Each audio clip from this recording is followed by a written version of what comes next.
Civil pensioners ফোরামের পক্ষ থেকে আজকের এই প্রেস কনফারেন্স পেনশনার্সদের বিভিন্ন দাবি দেওয়া নিয়ে, বিভিন্ন প্রবলেম নিয়ে, এবং এটাকে আমাদের কনভেনার ডাক্তার বুভল সিনহা মহাশয় বিস্তারিতভাবে আপনাদের সামনে রাখবেন।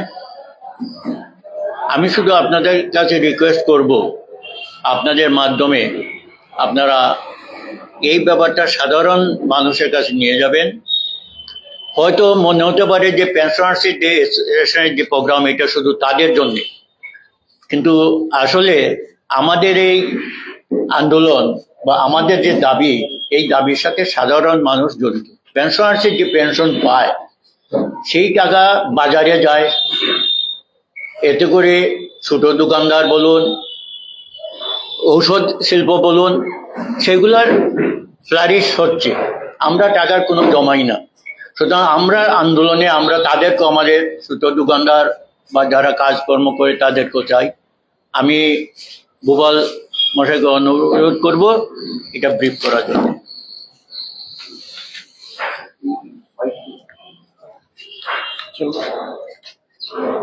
আমি প্রথমেই forum of civil pensioners association Tripura state এর তরফ থেকে আপনারা যারা প্রিন্ট মিডিয়া এবং ইলেকট্রনিক মিডিয়া থেকে এসছেন, আপনাদেরকে ওয়েলকাম জানাচ্ছি।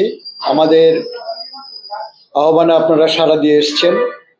আমাদের আজকের এই যে প্রোগ্রাম, এটা হচ্ছে অল ইন্ডিয়া প্রোগ্রাম। প্রত্যেকটা স্টেটে এই প্রোগ্রামটা হচ্ছে। এই যে প্রেস কনফারেন্স যেটা, এটা এই প্রসঙ্গে আপনাদের আমরা একটু ধন্যবাদও জানাই, কারণ এর মধ্যে আমরা বেশ কয়েকটা প্রোগ্রাম আমরা করেছি, আপনাদের মিডিয়াতে সেটা আবারও হয়েছে, সেজন্য আপনাদেরকে আমরা কৃতজ্ঞতা জানাই। কিন্তু তারপরও আমরা দেখছি এই যে পেনশনারদের, কেন্দ্রীয় সরকারের পেনশনারদের সংখ্যা প্রায় এখন 70 লক্ষের কাছাকাছি, মোর দেন 69 লাখ। প্রত্যেকবার যে পে কমিশন হয়, সেই পে কমিশনে কর্মচারীদের পাশাপাশি পেনশনারদের পেনশন রিভিশনের ব্যাপারটাও সেখানে উল্লেখ থাকে। এবার আশ্চর্যজনকভাবে পেনশন রিভিশনের জন্য যে পে রিভিশনের জন্য কমিশন হয়েছে, সেই কমিশনে যারা এখন পুরনো সিস্টেমে যারা পেনশনার আছেন, তাদের পেনশন রিভিশনের ব্যাপারে সেরকম কিছু বলা হয়নি। এবং এই ধরনের যে একটা সমস্যার সৃষ্টি হতে পারে, এটা আমরা আজ করতে পেরেছিলাম। গত বছর 25শে ফেব্রুয়ারি যখন কেন্দ্রীয় সরকার বাজেট পেশ করে, সে বাজেট পেশ করার সময় সেখানে ভ্যালিডেশন অ্যাক্ট নামে একটা ক্লজ জোড়া দেওয়া হয়। সেখানে এই ভ্যালিডেশন ক্লজের মাধ্যমে কেন্দ্রীয় সরকারকে এম্পাওয়ার করা হয়েছে, অর্থাৎ এর মাধ্যমে কেন্দ্রীয় সরকার এম্পাওয়ার্ড হয়েছেন যে সরকার ইচ্ছা করলে পেনশনারদের ক্ষেত্রে সিদ্ধান্ত নেওয়ার জন্য এতদিন যাবৎ যে নিয়ম যেটা ছিল আপনার সিসিএস পেনশন রুলস 1972, তার ভিত্তিতে পেনশনারদের যে পেনশন দেওয়ার ব্যাপারটা, সেই ব্যাপারটা সরকার এখন আর বলছে সরকার তার নিজের ইচ্ছা মতো পেনশন ঠিক করবে, পেনশনারদের মধ্যে ডিভিশন ক্রিয়েট করতে পারবে। যেটা 1982 সালে DS Nakara versus government of India যে কেস হয়েছিল, সেখানে সুপ্রিম কোর্টের কনস্টিটিউশনাল বেঞ্চ পরিষ্কার রায় দিয়েছিল যে পেনশন হচ্ছে একটা রাইট, এটাকে কোনো দয়ার দান নয়, এটা হচ্ছে ডেফার্ড ওয়েজ।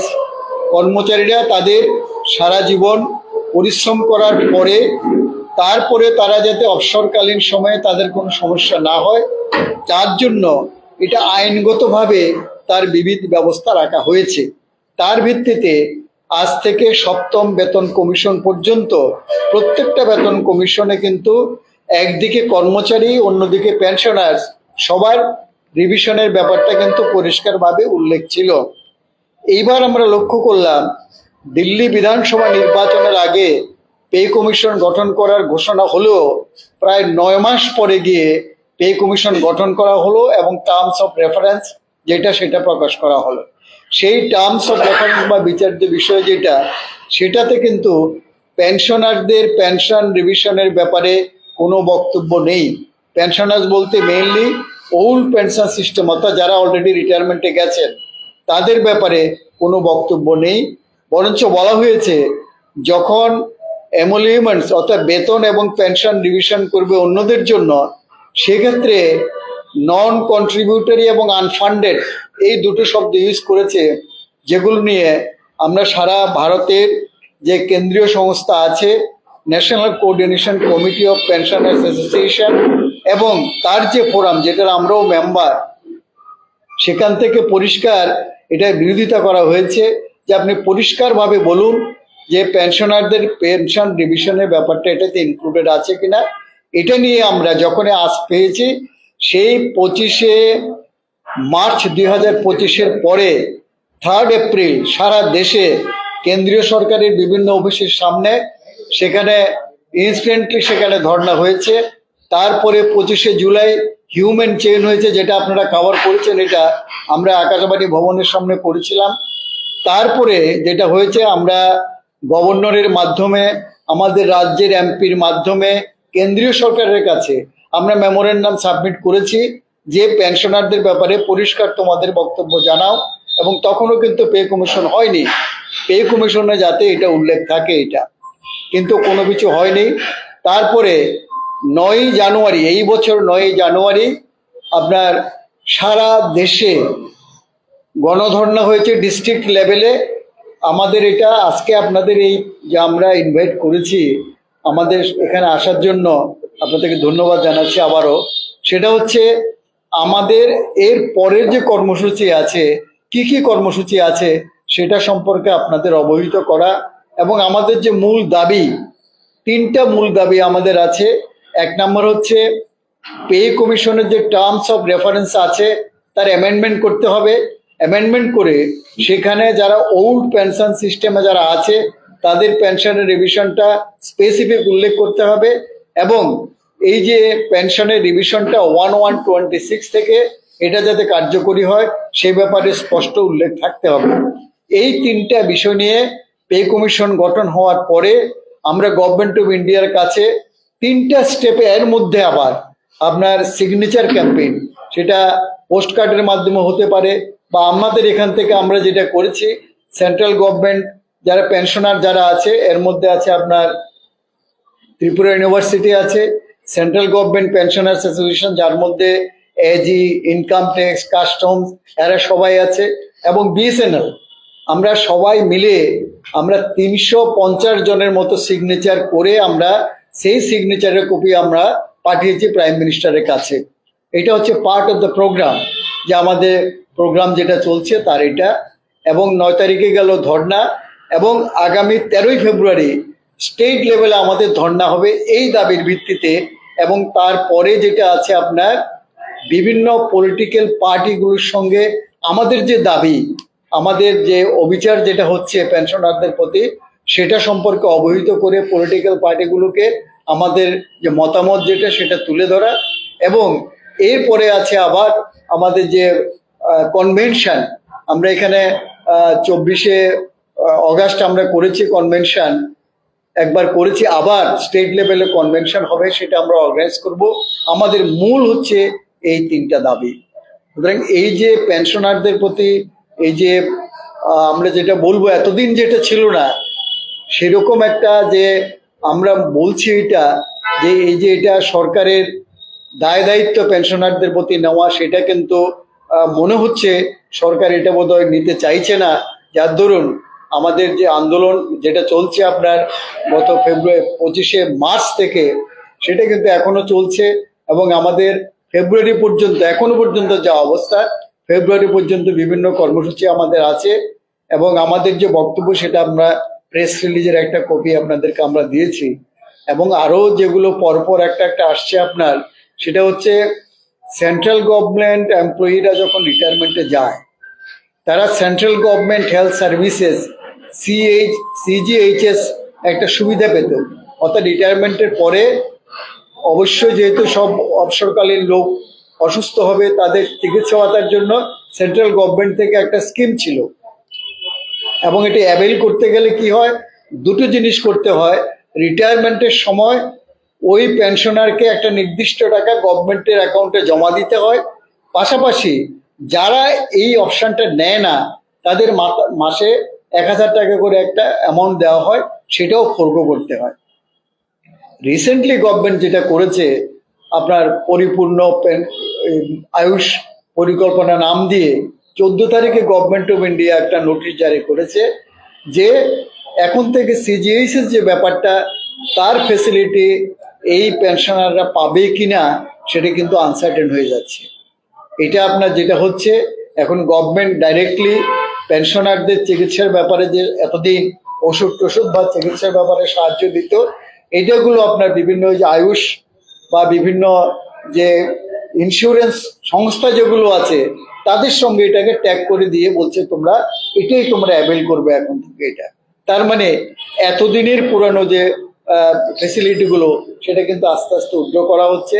এবং যেটা পেনশনার, যেটা এই পেনশনের উপরে তার পরিবার নির্ভর করছে, লক্ষ লক্ষ এমপ্লয়ীদের, তাদের এখন পেনশন রিভিশন হবে কিনা এটা কিন্তু আমরা এখনো পর্যন্ত গভর্নমেন্টের তরফ থেকে পরিষ্কার কোনো বক্তব্য আমরা জানতে পারিনি। এটা নিয়ে আজকে আপনাদের অবহিত করার জন্য, প্লাস আমাদের পরবর্তী যে প্রোগ্রাম সেটা জানানোর জন্য আপনাদেরকে আমরা এখানে ইনভাইট করেছি আমরা আসার জন্য। এবং আমরা আমাদের যে প্রেস রিলিজের মধ্যে আমরা দিয়েছি আমাদের মূল বক্তব্যটা কি, প্লাস আমাদের নেক্সট কোর্স অফ অ্যাকশন যেটা, সেটা আপনাদের সামনে তুলে ধরলাম। আপনাদের যদি কোনো প্রশ্ন থাকে তাহলে আপনার প্রশ্ন করতে পারে।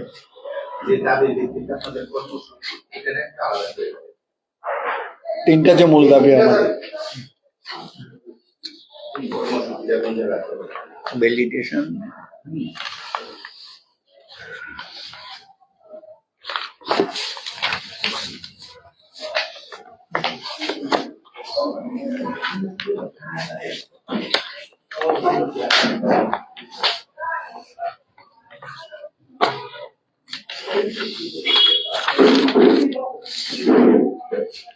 এটাকে আমরা নিয়ে নেবেন একটা নাকি? হ্যাঁ, আচ্ছা। এটা হচ্ছে আমাদের প্রাইম মিনিস্টারের কাছে আমরা যে সিগনেচার ক্যাম্পেইন করার সময় যে তিনটা মূল দাবি আমরা তুলে ধরেছি। 1 নম্বর হচ্ছে scrapping of pension validation clause adopted in parliament on 25/3/2025, যেটার কথা আমি আপনাদের উল্লেখ করেছি। ভ্যালিডেশন ক্লজ যেটার মাধ্যমে সেন্ট্রাল গভর্নমেন্ট এম্পাওয়ার্ড পেনশনারদের ব্যাপারে এখন সিসিএস পেনশন রুলস মানার বাধ্যবাধকতা এসব থাকবে না। গভর্নমেন্ট তার ইচ্ছা মতো যদি মনে করে পেনশন রিভিশন হবে বা পেনশনারদের মধ্যে ডিভিশন ক্রিয়েট করা, সেটা করতে পারবে। আমরা বলছি এই যে ভ্যালিডেশন ক্লজ, এই ক্লজটাকে তুমি এটা স্ক্র্যাপ করো, এটাকে বাতিল করো। 2 নম্বর হচ্ছে amendments two terms of reference of 8 CPC central pay commission to include pension revision of pre-2026 pensioners. Old pension সিস্টেমে যারা আছে তাদেরকে তুমি 8ম পে কমিশনের যে টার্মস অফ রেফারেন্স আছে সেটার মধ্যে এটা পরিষ্কারভাবে উল্লেখ করো। এটা হচ্ছে আমাদের দ্বিতীয় ডিমান্ড। যেটা 3 নম্বর হচ্ছে inclusion in the terms of reference of 8 CPC as the date of effect as 1/1/2026 with arrears। অর্থাৎ এটা 8 সিপিসি টার্মস অফ রেফারেন্সের মধ্যে এটা পরিষ্কারভাবে লেখা নেই। আমরা বলছি এটা ইনক্লুড করো যে 1/1/26 থেকে এটার এফেক্ট দেওয়া হবে, এবং তার ক্ষেত্রে যদি দিতে গিয়ে কোনো এরিয়ার যদি আসে সেটাও গভর্নমেন্টকে দিতে হবে। এই হচ্ছে 3টা মূল দাবি। সংক্ষেপে ভ্যালিডেশন ক্লজ বাতিল করো। 2 নম্বর হচ্ছে পেনশনারের রিভিশন, যারা pre-2026 যারা তাদের ওল্ড পেনশন সিস্টেমে যারা আছে তাদের পেনশন রিভিশনটা টার্মস অফ রেফারেন্সে ইনক্লুড করো। 3 নম্বর হচ্ছে ডেট 13 ফেব্রুয়ারি যে কমিশন যেটা আমাদের ধর্ণা হবে, এটা ভেন্যুটা আমরা এখনো গভর্নমেন্টের কাছে আমরা লিখবো। গতবার তো আমরা করেছিলাম আকাশ ভবনের ভবনের সামনে, এখন যদি পাই। এটাও তখন গভর্নমেন্ট খুব একটা রাজিও ছিল না এই পুলিশ ডিপার্টমেন্ট থেকে। তো আমরা এটা ফাইনাল করে আপনাদেরকে আবার আমরা প্রেস রিলিজ দিয়ে এটা জানিয়ে দেবো।